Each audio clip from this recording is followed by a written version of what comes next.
நமச்சிவாய வாழ்க. நாதந்தாள் வாழ்க. இமைப்பொழுதும் என் நெஞ்சில் நீங்காதான் தாழ் வாழ்க. வாழ்க வளமுடன். அனைவருக்கும் இனிய வணக்கங்கள்.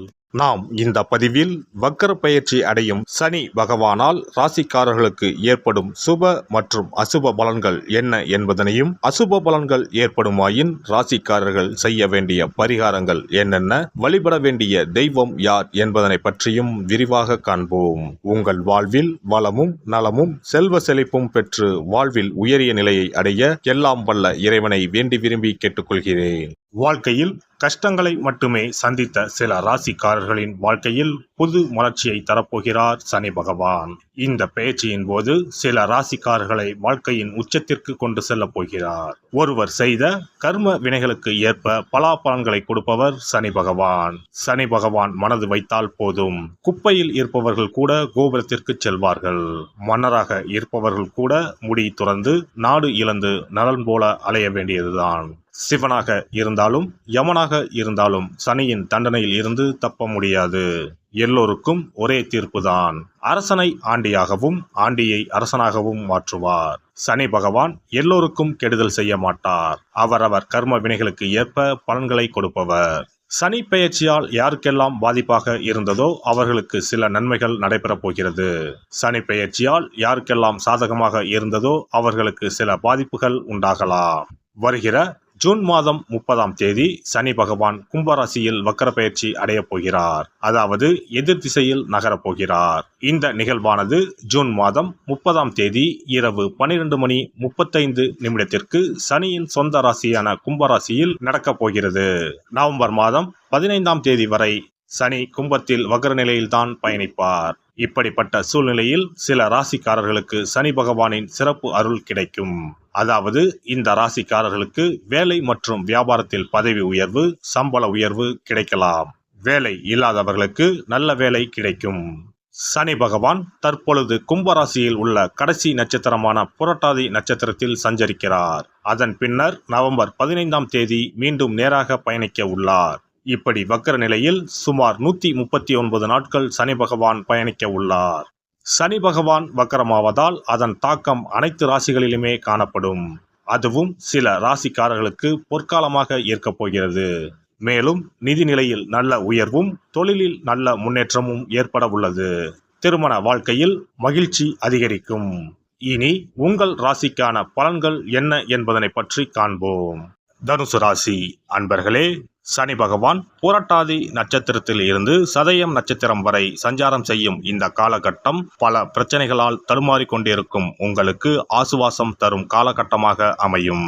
குடும்பத்தில் நிம்மதி பிறக்கும். தாயாரின் ஆரோக்கியம் மேம்படும். குடும்பத்தில் இருந்த மருத்துவ செலவுகள் குறையும். மூலம் பூராடம் நட்சத்திரக்காரர்களுக்கு குடும்பத்தில் சுப நிகழ்ச்சிகள் நடைபெற வாய்ப்புண்டு. கணவன் மனைவிக்கிடையே இருந்த பிரச்சனைகள் குறைந்து ஒற்றுமை ஏற்படும். என்றாலும் வீண் பிரச்சனைகளை பேசி விவாதம் செய்ய வேண்டாம். வேலை இல்லாதவர்களுக்கு நல்ல வேலை கிடைக்கும். வேலையில் இருப்பவர்களுக்கு பணியிடத்தில் நல்ல மாற்றங்கள் நிகழும். வியாபாரத்திலும் போட்டிகள் குறைந்து ஓரளவு லாபம் கிடைக்கும். புதிய வியாபாரங்கள் தொடங்க இது ஏற்ற காலம் அல்ல. எனவே முதலீடுகளில் கவனம் தேவை. பொருளாதாரத்தை பொறுத்தவரை தடைப்பட்ட தனவரவு கிடைக்கும். வாக்குறுதிகளை நிறைவேற்றுவதற்கான சூழ்நிலைகள் உண்டாகும். பொன் பொருட்களின் மீதான ஆர்வம் மேம்படும். கிடைப்பதில் பேராசையின்றி செயல்படவும். கடன் சார்ந்த செயல்பாடுகளில் இன்னல்கள் குறையும். செலவுகளை குறைத்து சேமிப்புகளை மேம்படுத்துவது தொடர்பான முயற்சிகள் ஈடேறும். உடல் ஆரோக்கியத்தை பொறுத்தவரை ஆரோக்கியத்தில் ஏற்பட்ட சிறு சிறு உபாதைகள் குறையும். காது, மூக்கு, தொண்டை பகுதியில் சில பிரச்சனைகள் ஏற்படும். பிடித்த உணவுகளை உண்டு மகிழ்வீர்கள். மனதளவில் உற்சாகமான சிந்தனைகளும் சூழ்நிலைகளும் உண்டாகும். இதயம் மற்றும் செரிமான பிரச்சனைகள் குறையும். உறவினர்களிடத்தில் செல்வாக்கு உயரும். தாயின் ஆரோக்கியம் மேம்படும். தாய்மாமன் வழியில் எதிர்பார்த்த சில உதவிகள் காலதாமதமாக கிடைக்கும். உடன் பிறந்தவர்களின் ஒத்துழைப்பு மேம்படும். பெண்களை பொறுத்தவரை ஆடை ஆபரணங்களை வாங்கி மகிழ்வீர்கள். சுப காரியங்களை முன்னின்று செய்வதற்கான சூழ்நிலைகள் உண்டாகும். அக்கம் பக்கம் இருப்பவர்களின் எண்ணங்களை புரிந்து கொள்வீர்கள். செல்வச் சேர்க்கை சார்ந்த சிந்தனைகள் மனதில் மேம்படும். எதிர்காலம் சார்ந்த தெளிவான முடிவுகளை எடுப்பீர்கள். நெருக்கமானவர்களை பற்றிய புரிதலும் உங்களை பற்றிய பலம் மற்றும் பலவீனங்களையும் புரிந்து கொள்வீர்கள். மாணவர்கள் மேல்நிலை கல்வியில் கவனத்துடன் இருக்க வேண்டும். போட்டித் தேர்வுகளில் முன்னேற்றமான சூழ்நிலைகளும் வாய்ப்புகளும் உண்டாகும். கல்வி நிமித்தமான ஆலோசனைகள் கிடைக்கும். உடல் ஆரோக்கியம் சார்ந்த இன்னல்கள் குறையும். வெளியூர் மற்றும் வெளிநாடு தொடர்பான கல்வி சார்ந்த முயற்சிகளில் சிறு தடைகளும் அதற்கு பிறகு முன்னேற்றமும் உண்டாகும். ஆராய்ச்சி கல்வியில் கோப்புகளை கையாளுவதில் கவனம் வேண்டும். தொலைத்தொடர்பு சார்ந்த துறைகளில் முன்னேற்றம் ஏற்படும். பணிபுரிவோருக்கு பணிகளில் எதிர்பாராத சில பொறுப்புகளின் மூலம் அலைச்சலும் தூக்கமின்மையும் உண்டாகும். சக ஊழியர்களின் கருத்துக்களை நம்பி முடிவுகளை எடுக்கும் போது உண்மை நிலைகளை அறிந்து செயல்படுவது நல்லது. உயர் அதிகாரிகள் உங்களிடத்தில் ஏற்ற இறக்கத்துடன் செயல்படுவார்கள். சிலருக்கு வெளியூர் தொடர்பான பயண வாய்ப்புகள் சாதகமாக அமையும். வியாபாரிகளுக்கு தொழிலில் இருந்து வந்த போட்டிகள் குறையும். விற்பனைகளை அதிகப்படுத்துவதற்கு பதிலாக முயற்சிகளை அதிகப்படுத்தவும். வேலையாட்களின் ஒத்துழைப்பில் இழுபறியான சூழ்நிலைகள் உண்டாகும். பெரிய நிறுவனங்களின் ஒப்பந்தம் கைகூடும். வியாபாரத்தை விரிவுபடுத்துவீர்கள். கொடுக்கல் வாங்கலில் இருந்து வந்த சிக்கல்கள் நீங்கி உற்சாகமான சூழ்நிலைகள் உண்டாகும். இந்த பெயர்ச்சியால் ஏற்படும் நன்மை என எடுத்துக்கொண்டால் மனை நிமித்தமான செயல்பாடுகளில் இருந்து வந்த கால தாமதம் குறையும். மேலும் மூத்த உடன்பிறப்புகளிடம் இருந்து வந்த கருத்து வேறுபாடுகள் நீங்கி ஒற்றுமை அதிகரிக்கும். மனதை உறுத்தி கொண்டு இருந்த கவலைகள் குறையும். தனவரவுகளின் மூலம் சேமிப்பு அதிகரிக்கும். சனிக்கிழமைகளில் திருப்பதி ஏழுமலையானை வழிபாடு செய்வது அவசியம். அருகில் இருக்கும் ஆலயத்திற்கு சென்று சனிக்கிழமைகளில் தீபம் ஏற்றி வாருங்கள். சங்கடங்கள் தீர்ந்து நன்மைகள் நடைபெறும். சிறப்பு பரிகாரம்.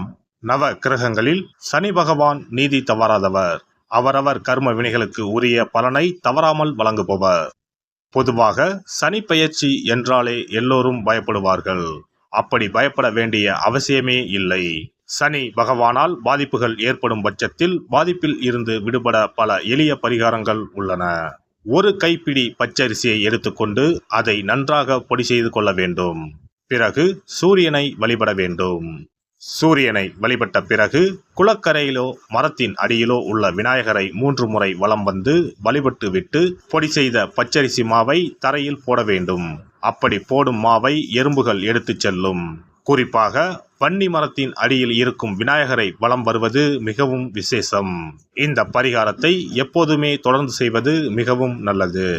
ஒருவருக்கு சனி தசை வந்துவிட்டால் அவருக்கு சந்தேக புத்தி வந்துவிடுகிறது. யார் சொல்வதையும் ஏற்றுக்கொள்ள மாட்டார்கள். குறிப்பாக அஷ்டமத்து சனி மிகவும் கஷ்டப்படுத்திவிடும். 7.5 சனியின் பாதிப்பை விடவும் அஷ்டமத்து சனி மிக அதிக பாதிப்பை ஏற்படுத்தும். அஷ்டம சனி நடப்பவர்கள் சனியினால் ஏற்படக்கூடிய பாதிப்புகளில் இருந்து விடுபட பின்கூறும் நியதிகளை கடைபிடித்தால் பாதிப்புகளின் தாக்கத்தில் இருந்து விடுபடலாம். சனி தசை நடக்கும்போது எந்த செயல் செய்தாலும் தாமதமாகும். அதற்காக கோபப்படக்கூடாது. பொறுமையாக இருக்க பழகிக்கொள்ள வேண்டும். தினமும் காகத்துக்கு எள் கலந்த சாதம் வைக்கவும். பிரதோஷ பூஜைகளில் பங்கேற்பது நல்லது. சனிக்கிழமை தோறும் சனி பகவானுக்கு இரும்பு அகல் விளக்கில் நல்லெண்ணெயில் தீபம் ஏற்றி வழிபடவும். கருங்குவளை மலர்களால் சனி பகவானுக்கு அர்ச்சனை செய்து வரலாம். வன்னி மர இலைகளை மாலைகளாக தொடுத்து சிவபெருமானுக்கு சனிக்கிழமை தோறும் சாற்றி வணங்கி வழிபடவும். சனிக்கிழமை அன்று அசைவ உணவு கண்டிப்பாக சாப்பிடக்கூடாது. சனிக்கிழமை தோறும் நல்லெண்ணெய் குளியல் செய்தால் கெடுதல் குறையும். விநாயகர் வழிபாடு செய்யலாம்.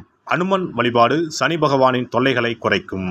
ஞாயிற்றுக்கிழமை மாலை ராகு கால வேளையில் கால பைரவரை வணங்கி வரலாம். தேய்பிறை அஷ்டமி நாளில் கால பைரவரை வணங்கி வருவது நன்மை தரும். ஏழை மாணவர்களின் படிப்பு செலவுக்கு உதவலாம். சனி பிரதோஷ வழிபாடு செய்வது சிறப்பு. அன்னதானத்துக்கு உதவி செய்யலாம். சித்தர்களின் பீடங்கள் ஜீவ சமாதி பீடங்களுக்கு சென்று வணங்கி வழிபடலாம். வன்னி மரத்தை சுற்றி வந்து வணங்க வேண்டும். இதனால் சனி பகவானின் கொடுமையான பாதிப்புகள் விலகிவிடும். பிரதோஷ காலத்தில் சிவபெருமானுக்கு வில்வ இலை கொடுத்து வணங்க வேண்டும். தினமும் ராமநாமம் ஜபித்து வந்தால் சனி பகவானின் தொல்லையிலிருந்து தப்பிக்கலாம். கால்கள் இல்லாமல் நடக்க இயலாதவர்களுக்கு இயன்ற உதவியை செய்யலாம். இந்த வழிமுறைகளை முறையாக கடைபிடித்து சனியினால் ஏற்படக்கூடிய பாதிப்புகளின் தாக்கத்தில் இருந்து விடுபடலாம். எல்லாம் வல்ல இறையருளால் நீங்களும் உங்கள் அன்பு குடும்பமும் உடல் நலம், நீலாயுள், நிறை செல்வம், உயர் புகழ், மெய்ஞானம் ஓங்கி வாழ்க வளமுடன். இந்த வீடியோ பதிவு உங்களுக்கு பிடித்திருந்தால் லைக் பண்ணுங்க, கமெண்ட் பண்ணுங்க, ஷேர் பண்ணுங்க. மறக்காம சப்ஸ்கிரைப் பண்ணுங்க. பக்கத்துல இருக்கிற பெல் பட்டனை கிளிக் பண்ணுங்க. நன்றி, வணக்கம். ஓம் நமச்சிவாய. சிவாய நம.